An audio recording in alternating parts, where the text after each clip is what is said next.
This is the Russini Report with the Athletic senior NFL insider, Dianna Russini. Welcome to the Athletic Football Show and a very special edition of the Russini Report. I'm Robert Mays. Joining me today is the Athletic senior NFL insider, Dianna Russini. Dianna, how you doing? Robert, a GM said to me earlier today that the trade deadline is a lot like movie theater popcorn. It smells so good, but then it's a little disappointing. Now, we could do a whole show about how I actually disagree with that because I love movie theater popcorn.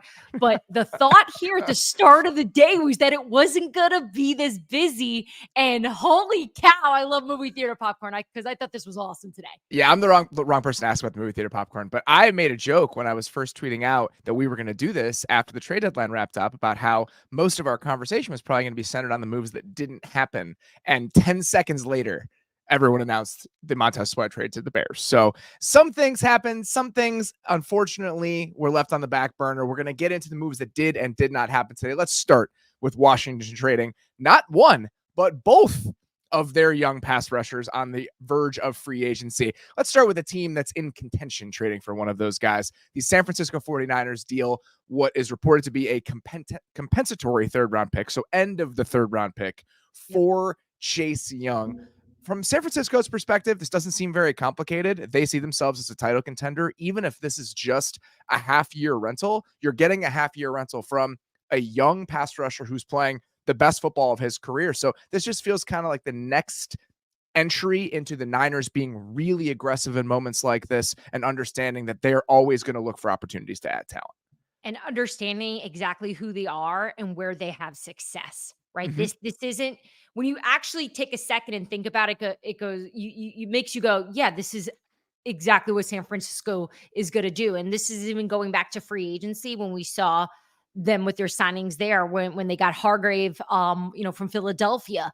They just continue to build at this position.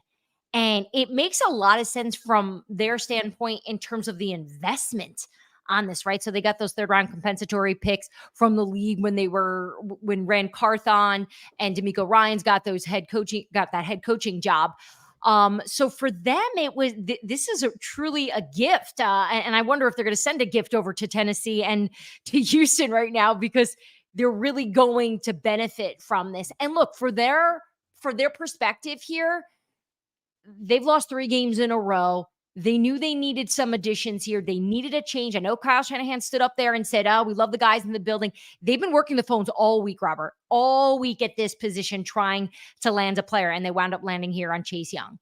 Yeah, they've got a bunch of guys there, but I think no real impact players outside of Nick Bosa. They traded for Randy Gregory. Drake Jackson is obviously there, but the hope is that Chase Young really gives them a foundational piece in this new rotation, even if it is just a rental. I'm curious, why the kind of depressed market on a 24-year-old guy with Chase Young's pedigree? Why did it only take a third-round pick to get him from Washington? Yeah, the interest around the league for Young wasn't bolstering as well, right? So let's just talk about the depressed market of what he was able to get. There were some concerns about his injury history. And in terms of how Washington viewed him specifically as a player, they didn't really see him as being a productive piece for their future. Now, look, Young is loved in Washington. When you're in that stadium and you're around that team, he's obviously a leader because he's physically just also a very loud person. But in terms of how the rest of the league views him, if you had to compare him and Sweat, it seemed that Sweat was getting more love and attention and even interest from teams around the league, including San Francisco. He was a player they were talking to Washington about as well, but obviously we know what happened there. We'll get to that in a second. It'll be fascinating to see what unfolds with Chase Young after this. How good is he over the final 8 games? You're dropped into a situation where edge rushers and defensive linemen have thrived, really, no matter who it is. So we're talking about guys that are late round picks, guys who kind of toiled away having career years. This is a 24-year-old guy who was the second overall pick in the draft and is having the best stretch, arguably, of his entire career since he came back from injury. So is he going to be a highly sought after free agent? Does he get the sort of contract where the Niners are going to get a third round comp pick back for him anyway? So this feels like a very low risk, potentially very high reward move for San Francisco specifically. But when you compare the price for him to the price for Montez Sweat, it is interesting. The Bears give up a second round pick, and it's an end of the third round pick for San Francisco. This is potentially going to be the 35th, 36th pick in the draft that Chicago gave up for Montez Sweat. What about the Bears positioning right now and where they're at makes this move make sense for Chicago? And from what I can gather, they didn't give him a long-term deal, right? So he's going out there. Has to be part of the discussion. I've been trying to find out, Robert. I really have all day. I've been trying to figure out where is this piece that's missing, because from a business side of it for Chicago, this makes no sense. This would make no sense for them because he can just hit the free agent market and they're just have to pay more money later. So look, maybe this will come out. So let's give Chicago the benefit and just say that they've got something on paper somewhere where they've worked out a deal. And if they don't, we're doing an emergency show. I don't care. And we're just doing 30 minutes of what?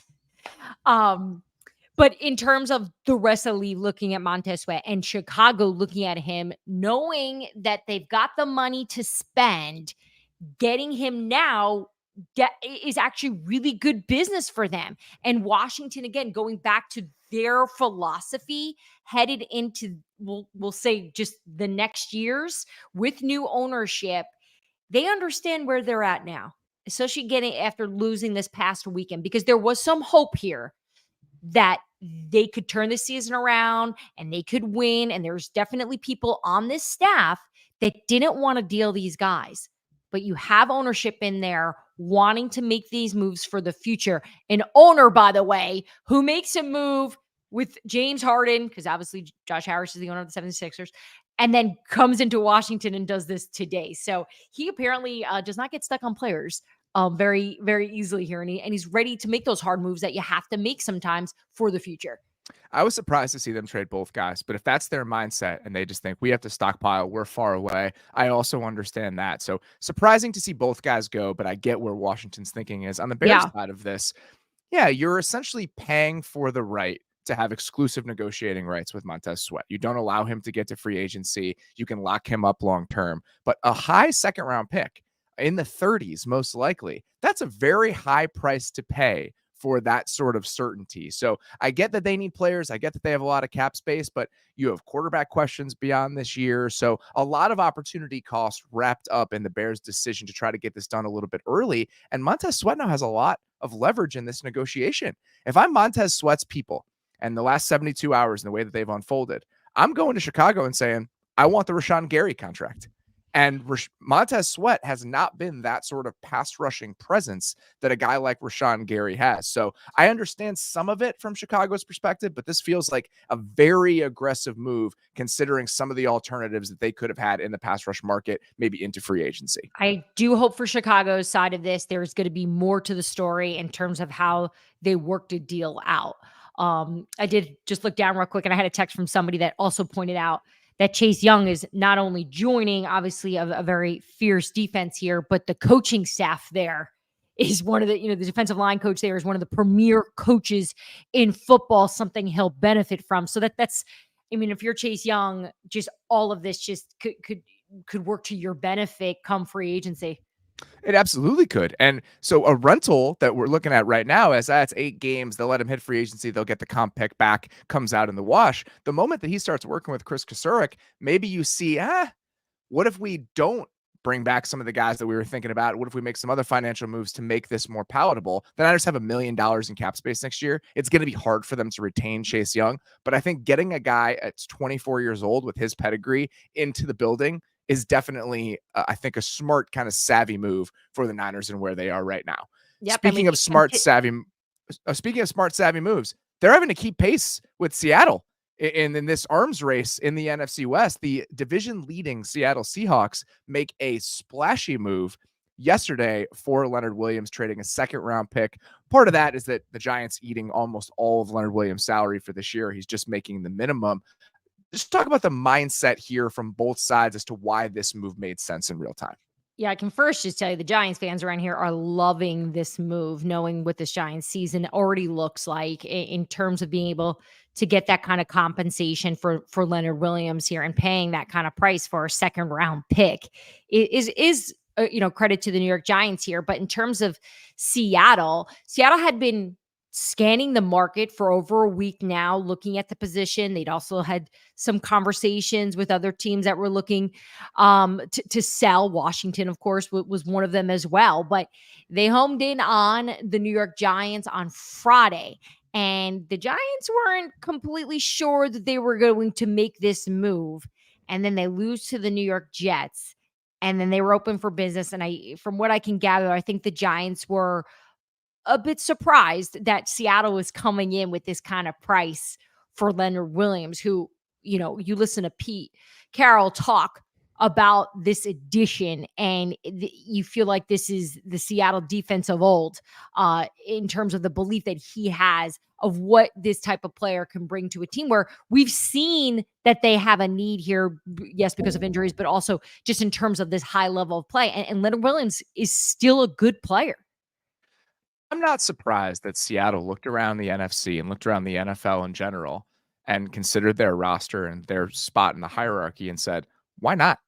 Why not us? I mean, why not with the way that we're played? If with the way that we're playing, if we add a piece in an area of need, can we get there? Can we get to the same level as some of these true contending teams around the NFL? That makes sense. And on the Giants, from the Giants' perspective, they're essentially just buying a higher draft pick. That's what they're doing. And they're buying it with money that was already earmarked for Leonard Williams. So Leonard Williams potentially, let's say, goes for a 4th round pick if you have to take the contract on.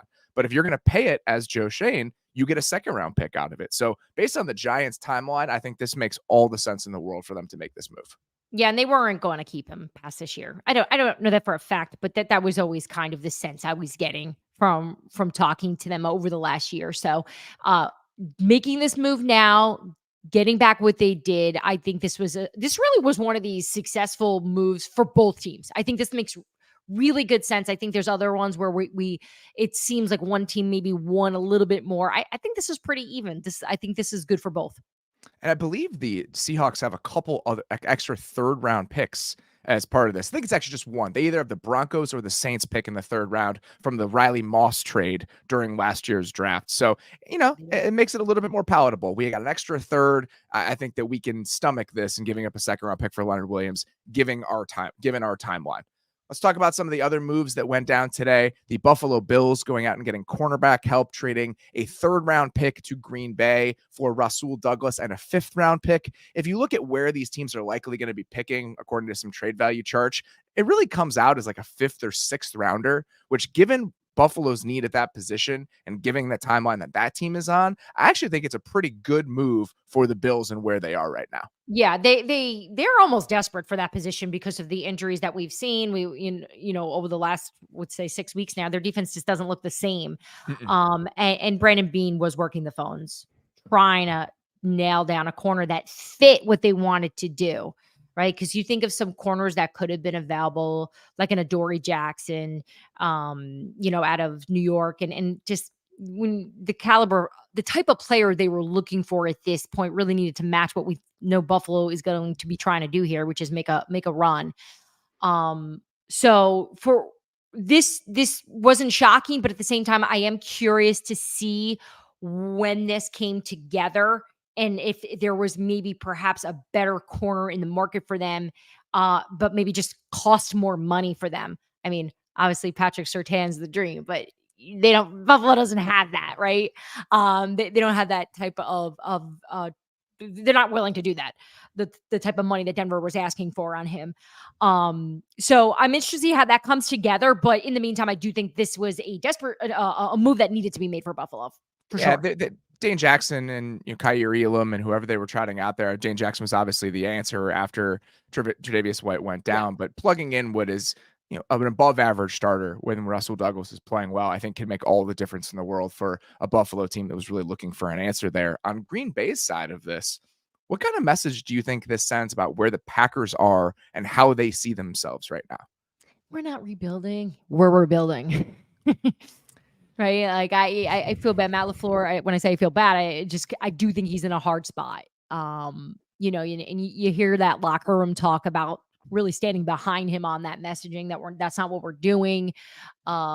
We believe in who we are. We're going to try to win, and there's a chance. It's still so early. All the stuff that you say at this time of year.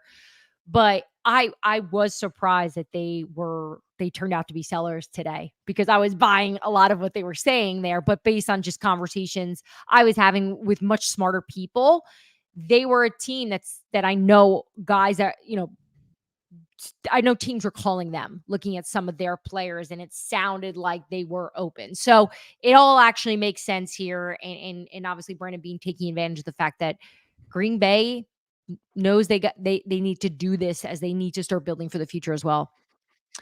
Rasul Douglas, an outlier compared to some of these other guys, just because he is not a pending free agent. He's actually under contract next year. There's a $2 million roster bonus due to him early in the league year. So I'll be curious if he still is a member of the Buffalo Bills next year on that $6.2 million base salary. So just a little bit further looking than some of these other immediate help moves. Some others that happened today: Donovan Peoples-Jones going to the Lions from the Browns for a 2025 sixth round pick. Goodness gracious, this is just the type of move the Lions make right now. They are so conscious of value for some of these moves. They tried another low-cost move to get Denzel Mims from the Jets earlier this offseason.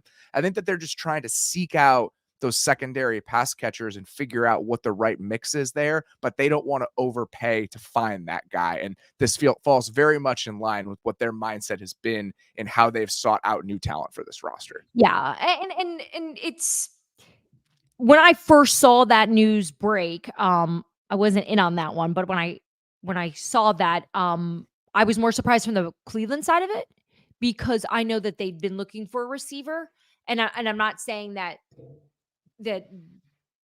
I don't understand why they were moving on here, knowing that they have a need, and I thought that once they moved on from him, that they would then become a buyer here.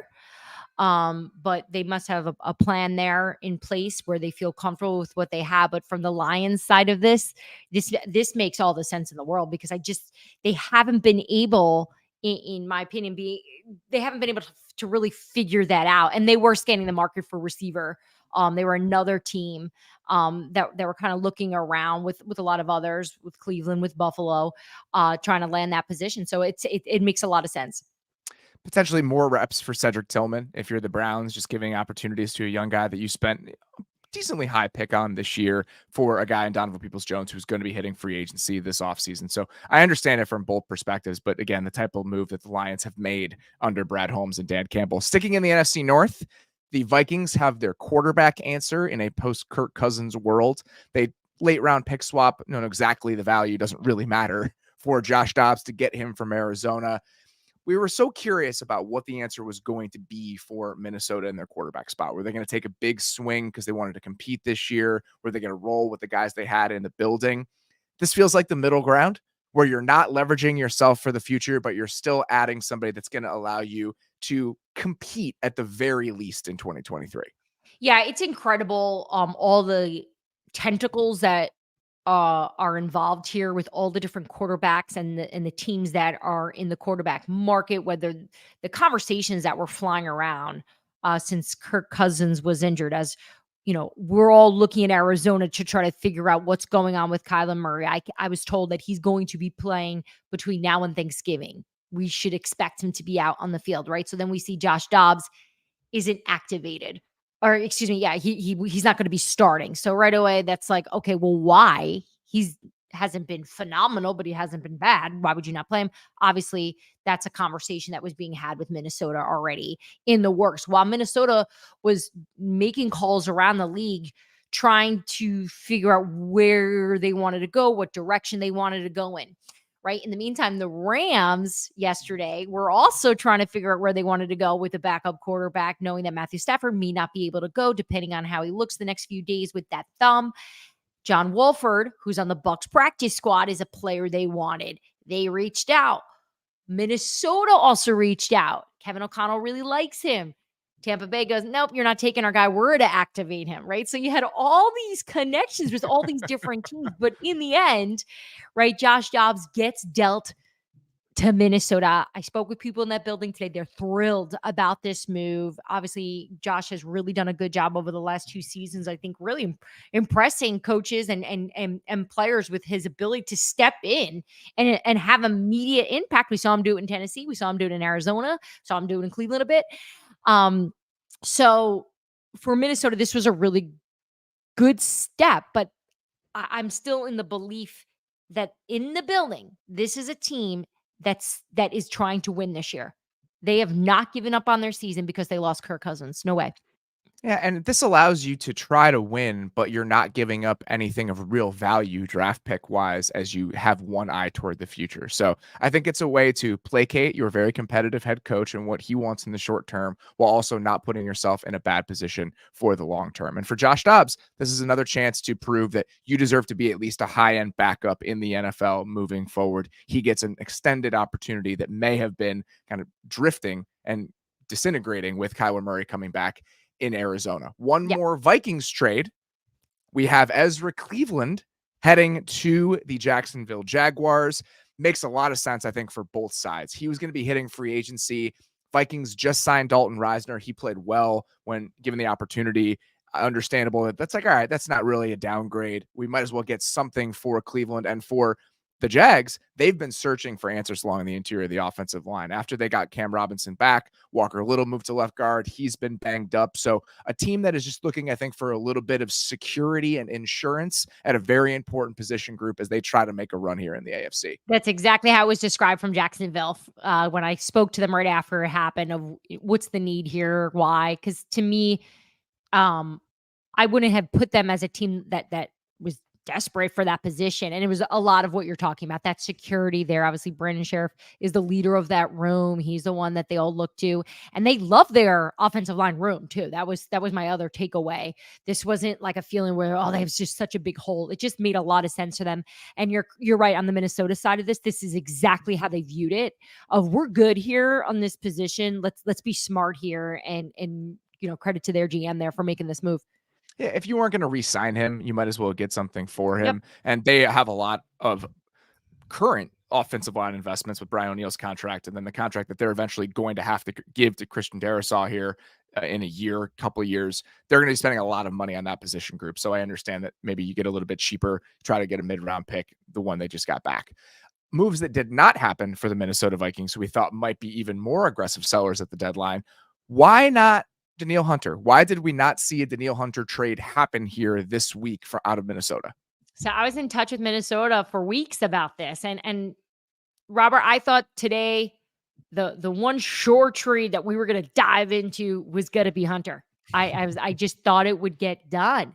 I think Minnesota winning, I think Kirk Cousins going down instilled a bit of discipline in the building with dealing him, knowing how good he is, but making sure that they were going to get the price they wanted for him, and which was going to be more than what we saw Montez Sweat and Chase Young.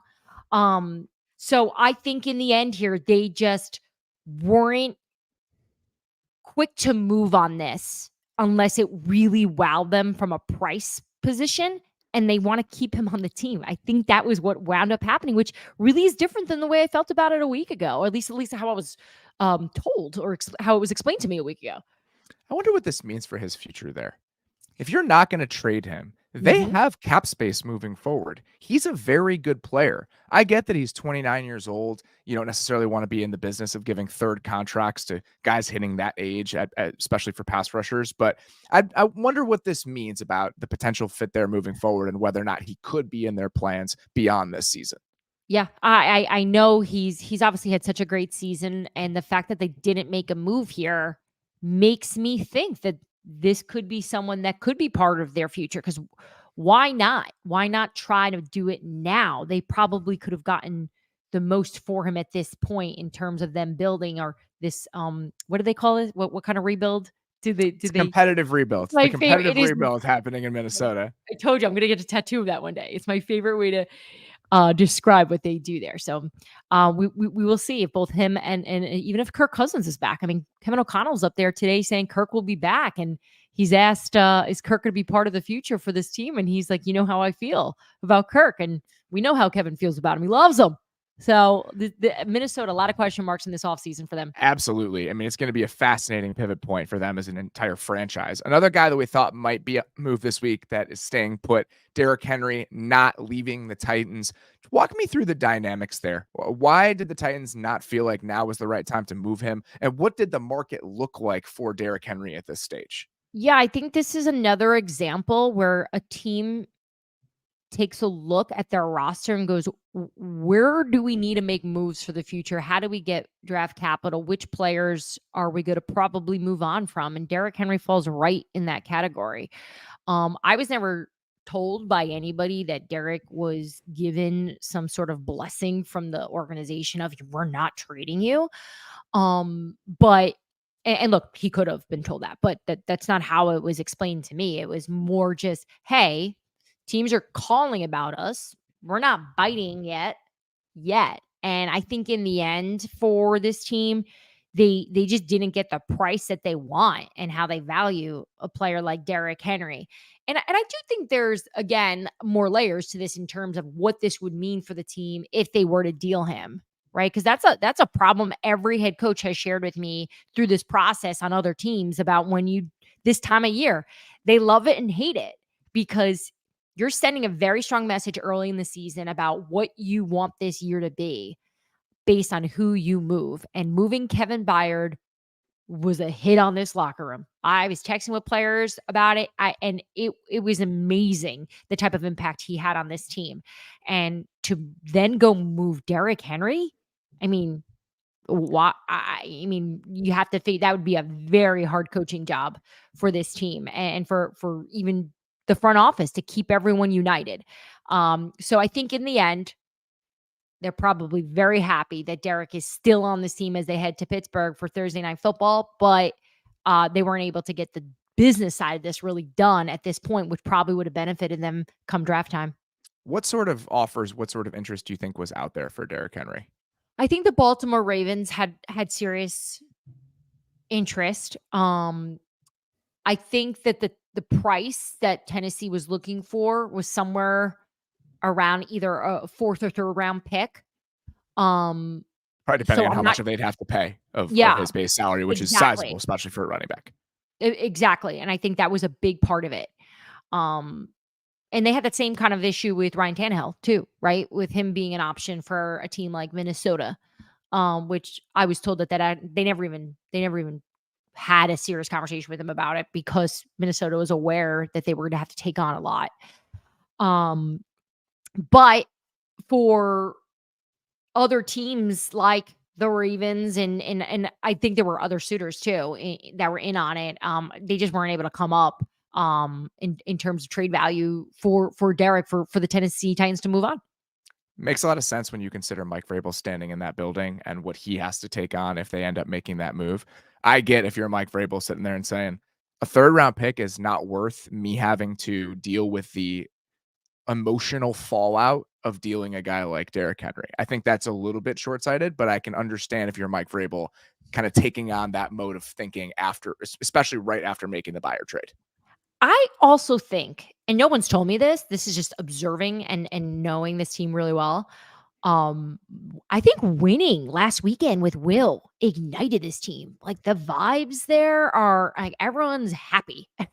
and it's just one win, right? But I think that was the first time all season I've really seen life in that team, which I think you can also make that argument though, is that if you can lean on Derrick Henry as part of the development of the guy you spent a second round pick on, is that more valuable to you right now? And like a DeAndre Hopkins too. I mean, DeAndre Hopkins, we had 3 touchdowns, right? It's like, how do you trade this receiver away after the rookie just did what he did in his debut at home, alumni weekend, throwback uniforms, like all of it, all the drama. And then you're going to ship DeAndre Hopkins off to a team that is in contention. So I'm sure this coaching staff is psyched, and I'm sure that locker room is too. Couple more guys that did not get moved that we can run through here pretty quickly. Jaylon Johnson of the Chicago Bears does not get traded after the team reportedly gave him permission to seek a trade yesterday. Why no trade for Jaylon Johnson and the Bears in your estimation? Yeah, this is another contract example that we were just discussing. A team having to take that on seemed to be the issue from some of the, we'll call the light flirting that I heard about earlier in the day. Which I actually woke up to it because it didn't really come out until I think it was like midnight, that he was granted that permission after the game. So, look, I think that's where time to really didn't help him out either. But in the end, I he's going to stay in Chicago. Josh Uche, some of the other Patriots guys that are also hitting free agency. Any sense as to why those guys weren't moved, considering where the Patriots are right now?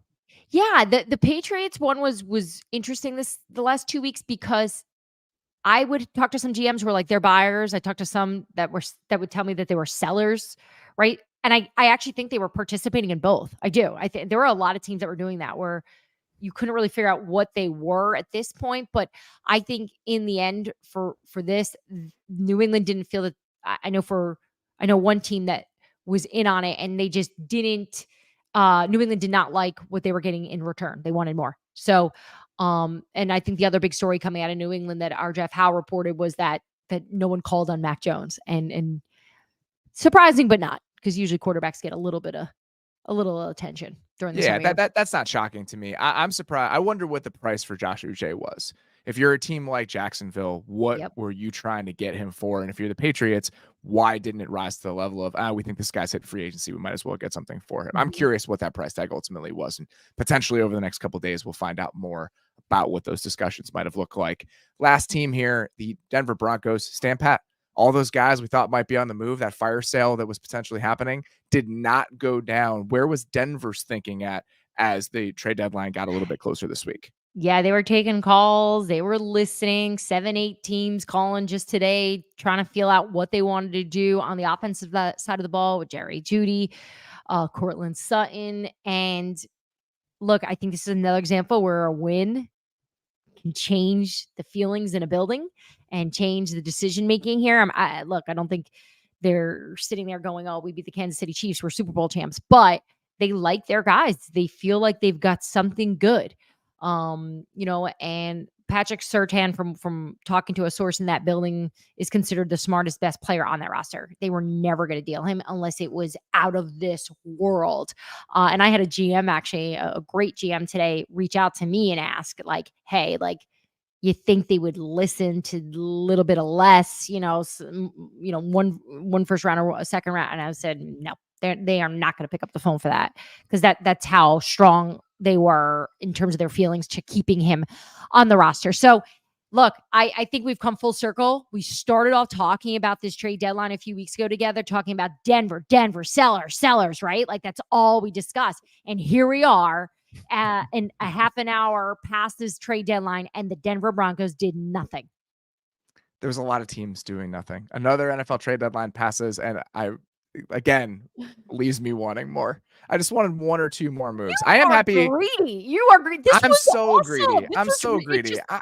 I need like 3 or 4 more of these. I need a Josh Uche to go to Jacksonville. I am actually happy that the Bears did not trade Jaylon Johnson. I think for anything less than a huge haul, I'm glad they didn't do that. I hope that them asking for a lot in a deal, whether it was a second round pick, something in that range, means they're open to keeping him. Because I think at a certain point, you need to pay good players who are on your team and retain some of those players with the likely $120 million in cap space that they will have heading into next spring. But that is a conversation for another day and a future day. Dianna Russini, thank you very, very much for the time. Always great to chat with you. For people who are curious, please check out everything that Dianna is doing on her social media channels, but also on The Athletic today, where we have tons of live updates regarding the moves that happened, the moves that didn't happen. So please go check that out. Dianna, thank you very much for the time. Always great to chat with you. Thanks, Robert. See you.